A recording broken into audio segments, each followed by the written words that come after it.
My name is Jeff Toffley. I'm Clarify's Technical Marketing Manager. I'm going to be joined today by Sanwal Yusuf and Michael New. Sanwal is our Senior Sales Engineer, Michael New, our Head of Legal. We're going to be giving you an overview of the technology, of facial recognition technology. It's a light overview, I promise. And then we're going to get into some of the common misconceptions that we run into as we're talking to customers and users out in the field.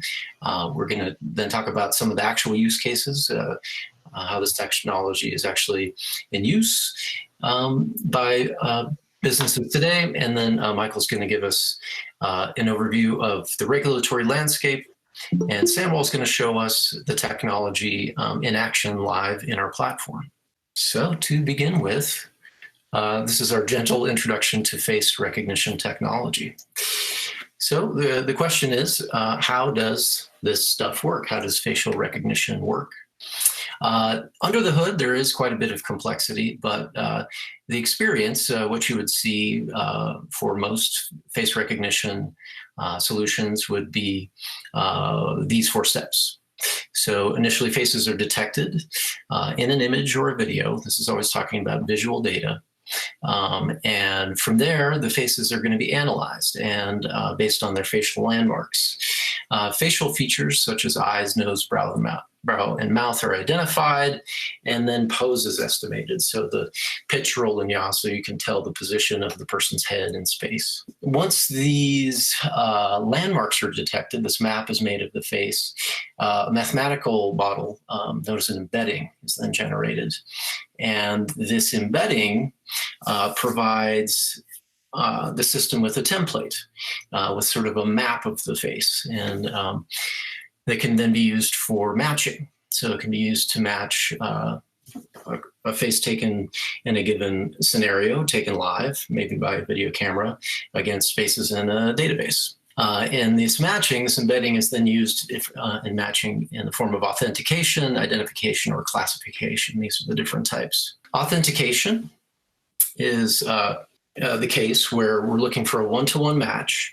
And this is typically the strongest kind of match that can be made. And that's why it's great for authentication technology. So it's one input image, say taken at a kiosk, checking in, against one image or one template, I should say, in the company's database. And so if you want to use your face as your name and your password, if you want to use your face for authentication, this is the type of scenario we'd be describing. One-to-one matching is the type of face recognition that you use, for example, when you log into your phone. Next up would be one-to-N matching or one-to-many matching. And so many times you're going to need to be able to identify a person in many photos or videos. On the business side, we see this in digital asset management use cases, stock photography use cases, scene detection in movies. So a wide variety of marketing assets, user-generated content sort of cases, looking for celebrities in scenes to detect, which scenes a given person is in a given film. So again, this is where this one-to-N matching is where visual search would come into play typically, although classification models also can be used, and we'll talk about classification in a moment. But visual search is made very convenient on the Clarify platform, and Sanwal is going to show this in action here in a minute, where you can just take one input image as a search query and then search through all of your other images. They get sorted by visual similarity, and then you can identify other images of the same person in your database. Next up is classification. And when it comes to classification, this would be the most flexible and dynamic type of matching that can be done. So this is end-to-end matching or many-to-many matching.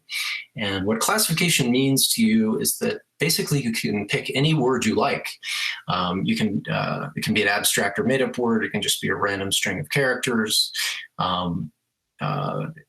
Anything you can think of. And you can train your model to recognize a person by these words. The words are often called classes or concepts on our platform. So you can choose many images as an input and match them against many different classes or concepts.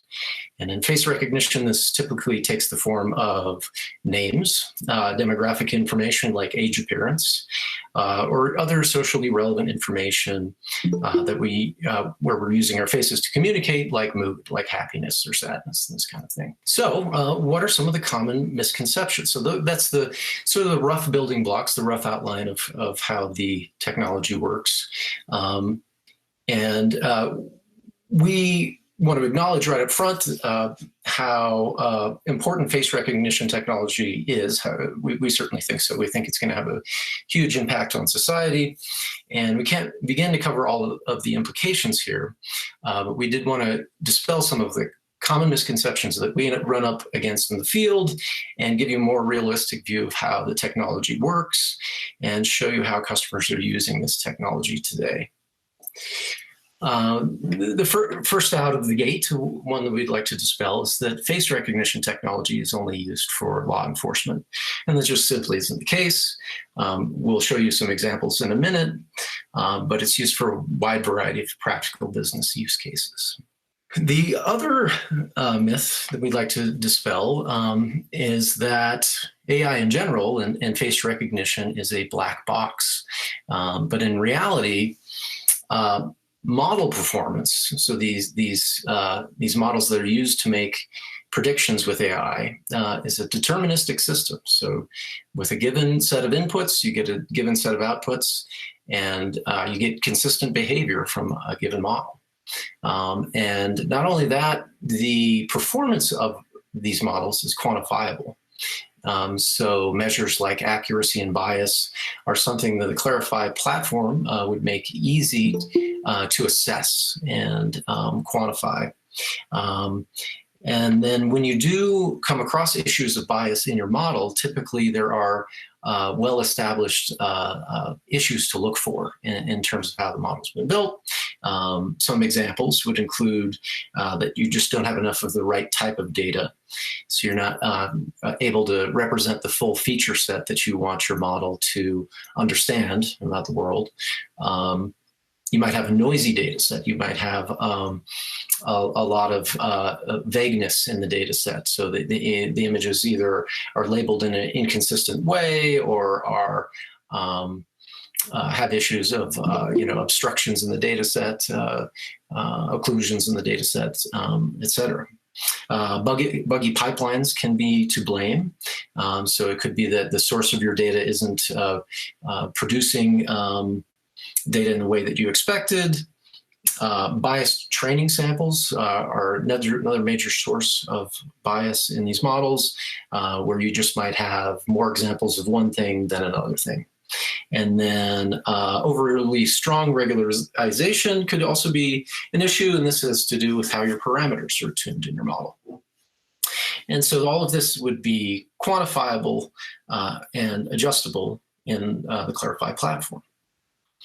And then another general myth that we wanted to address is this vision of a one-size-fits-all approach to facial recognition, an idea that there could be some all-seeing facial recognition system that can recognize you in every situation. But the fact is that with machine learning, the more complex a model is, typically the less accurate it's going to be, the less performant it's going to be. So if what you're actually after is a solution for your business, you want to target that solution at your specific use case. And just as a few examples here, so we've got a picture of a flight, and if you wanted to be able to board this flight, authenticate yourself at the kiosk, and check into a flight with just your face, you don't want a system where your face is being compared against everybody in the world, or everybody who's ever boarded a flight. You would want to set it up where your face is compared against just the people who are supposed to be on a given flight. And that gives you what we call a constrained solution space, and it'll give you a more accurate, more performant model. low quality images, low resolution images. The type of thing you might see on a security camera would not be appropriate for an authentication case, for example, because simply there's not as much information because it's a low resolution picture for any system, and indeed any people.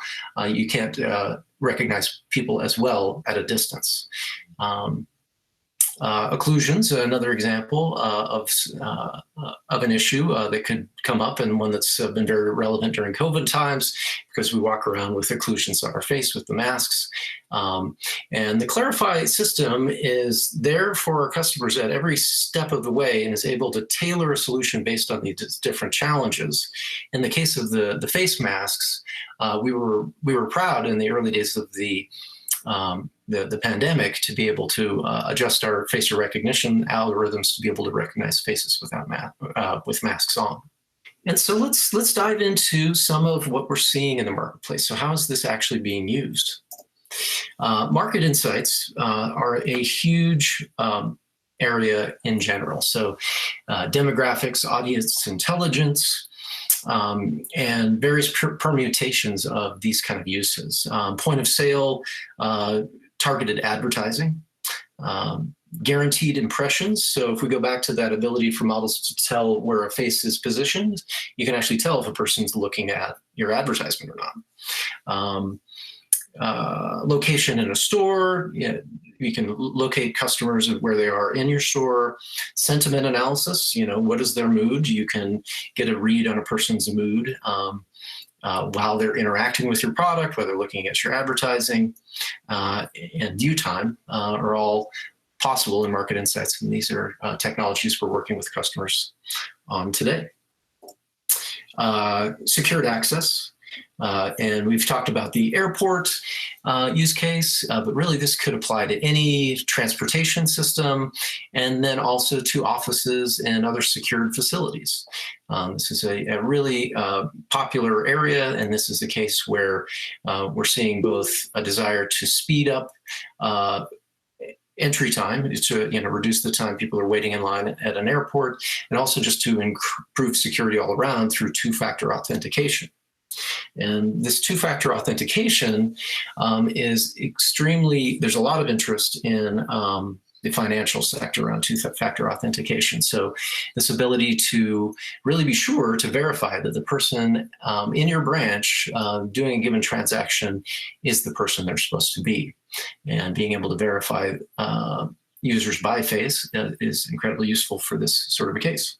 And finally, a big area is just the overall customer experience. And a lot of custom classification cases are coming out of this, many of which have to do with identifying products, but also to working with customers. And like we talked about, you can train your system to recognize people by name.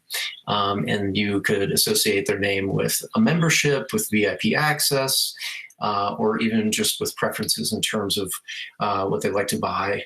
Or what they did the last time they were at your resort or something like this. So with that general overview, we did want to pass the presentation over to Michael New to give you an introduction to the regulatory landscape and the impact that facial recognition technology is having there. Thanks, Jeff. Yeah, so my name is Mike New. I'm head of legal at Clarify. I'm talking just briefly about the regulatory landscape around facial recognition. As many of you probably already know, this has been a focus of some legislative and regulatory efforts around the world already. And just on this slide, we talk a little bit at a high level about those issues. In the United States, there have already been proposed legislation and some existing laws on specific uses of facial recognition in certain contexts, largely focused on, or in some cases, focused specifically on law enforcement. In Europe, actually, literally 8 days ago, they published a draft legislation around AI and facial recognition that may have international scope and reach. And that addresses concepts that are kind of similar to what Jeff talked about in the context of tailoring your solution to your need, but things like considering, are you working on a high risk or low risk facial recognition solution. And these are the kind of the concepts, that are bubbling already at the legislative or regulatory level around the world. And so we stay on top of these issues, and we also recommend, for customers who are thinking about solutions in this space to seek their own advice on these issues as well. And so with that brief introduction, I'll pass it over to Sanwal for the demo, the best part of the presentation.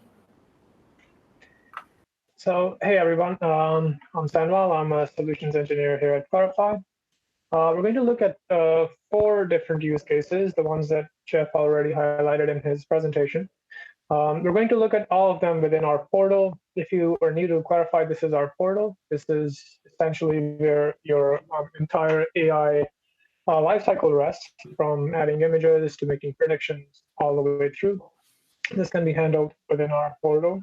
If you are signing up for the first time, you would only see one application. I use this frequently, so I have a lot of applications here. An application is how you would get started with Clarify. I'm not going to create it, but I'll show you how to do it. You just do create application, give it a unique app ID, display name. We have a bunch of different languages. By default, I'm leaving it to English.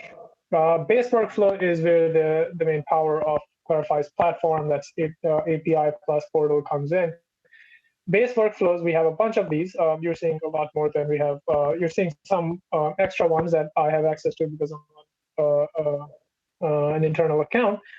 But all of these are giant models that we have trained on huge numbers of images and then offered them up for use to Clarify users. What this means is that you can have a production level model ready with as few as like 50 to 200 images per category.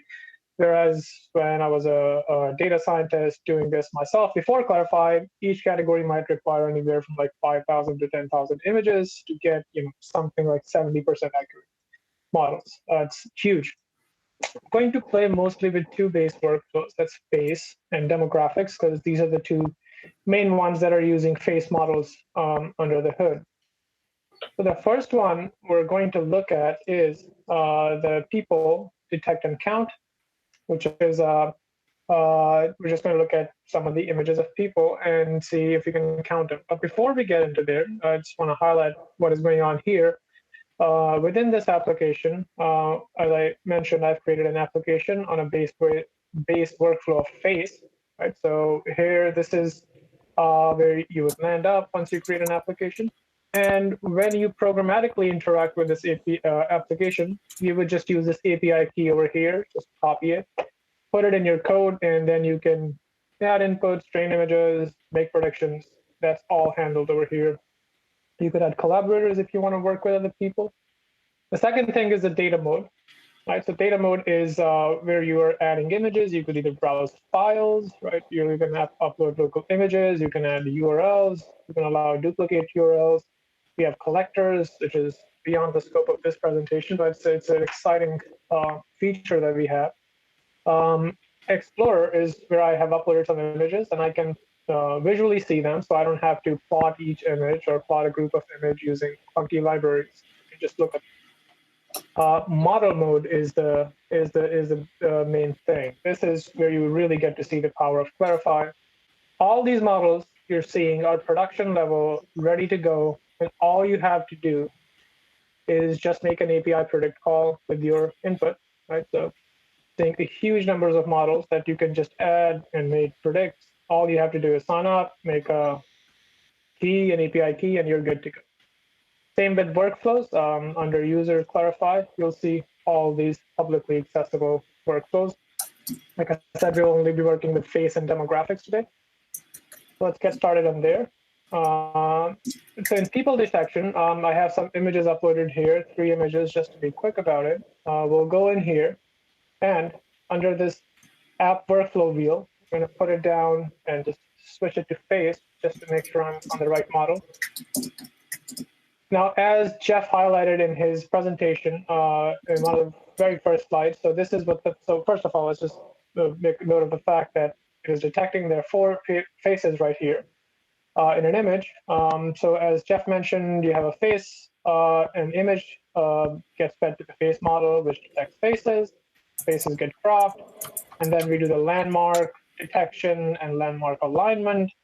And then we do clustering, all the things that Jeff was talking about. This is where you get to see it visually.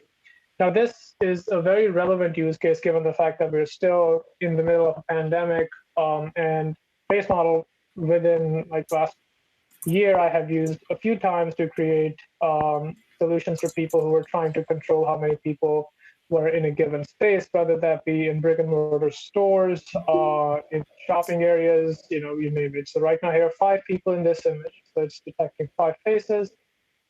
And there are 5 people here, so it should be detecting 5 faces here. And also, and once again, this is all this is happening is it just one predict call that is being made to this face model. You don't have to train anything. You're just ready to go. The next thing that Jeff was mentioning was the use case for digital asset management, DAMs. And that's, once again, I have separate app here built on also face-based workflow. And this is images of some of the people who work here at Clarify. Right, so let's say we at Clarify are trying to market something like this webinar that's going on right now. And obviously Jeff is the host. I want to find all the images that I have of Jeff here. Now I could do it manually. I could start at the top, look for them one by one, then say like, oh, there's one Jeff here, one here, and then I'll have to do this. It is going to get really tedious, really fast if I have 10,000 images or something, which is a very small number. Right, so what I could do, we're going to try to do something cool here. We're going to take a screenshot of Jeff right here. Where are you, Jeff? I'm going to just pin this screen and just take a screenshot here. Jeff, can you move a little bit to your right? Oh, out of the way of this thing? Okay. Yeah, there you go. All right, so we're just going to take this screenshot of Jeff's face, right? Took a screenshot. Just going to add this as an input right here. To browse files, go to my desktop, and should be right here. Okay. Let's see here.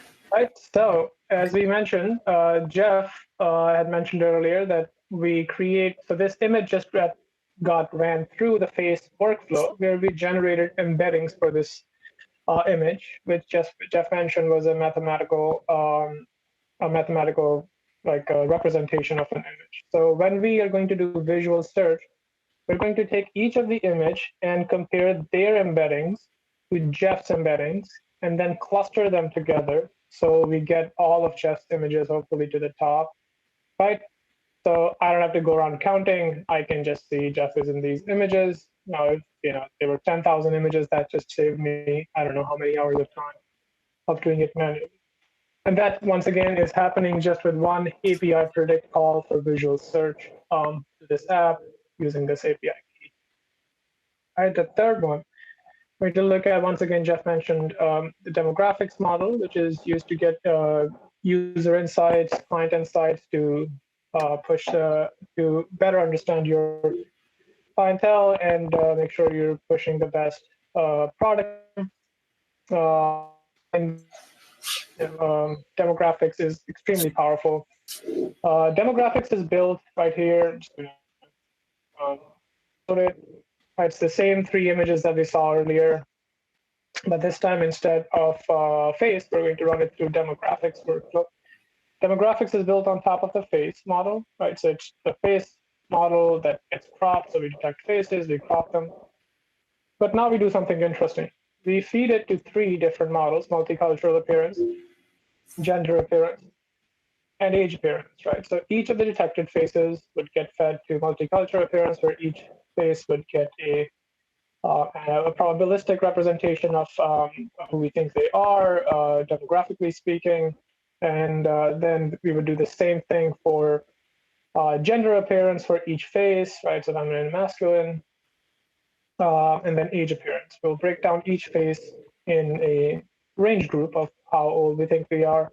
And that's all I would once again is take one API call Now, you might say, well, that's really nice and all, but I don't really care about these categories, or I don't care about these ages.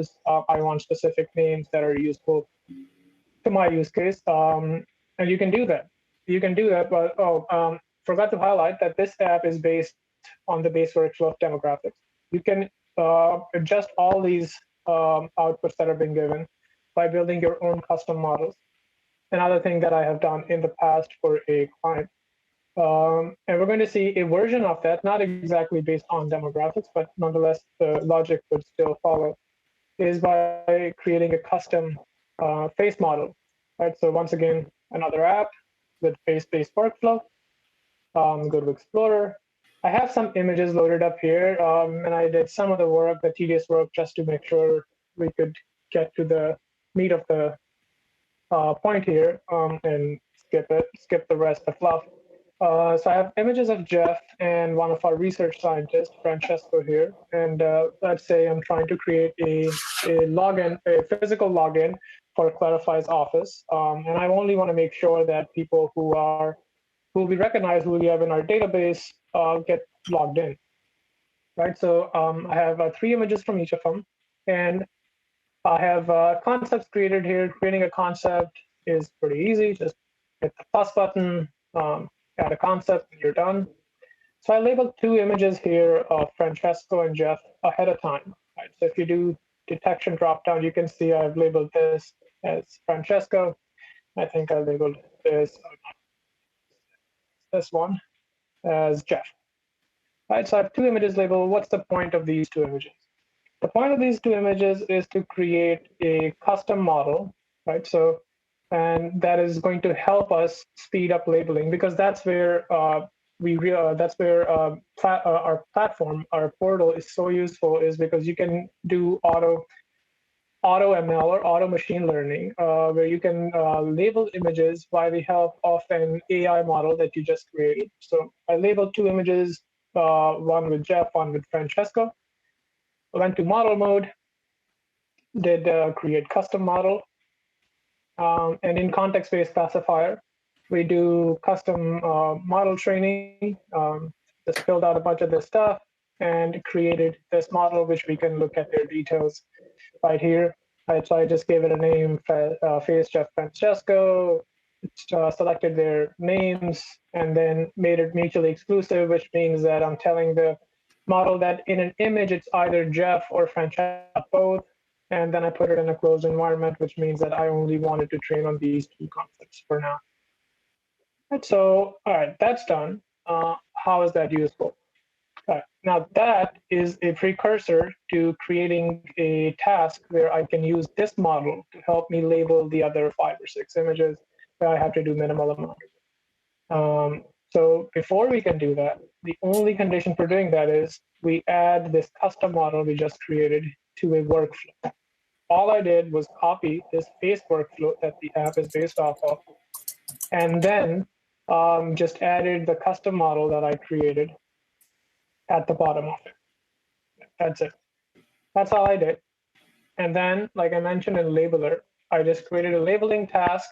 Right, so right here, if we go down here, I just filled out all these details, and at the end, I hit enable AI assist, and in workflow, I chose the one that I had just created. And I have this set up right here under labeler assigned to me, the labeling task.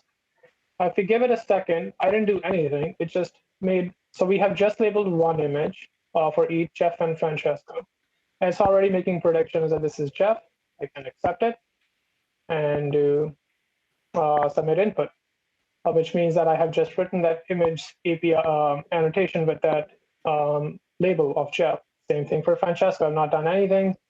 I'm just accepting the recommendation it's giving me. It's just taken 1 image. It's able to identify these 2 faces. So far, so good. I haven't had to edit anything.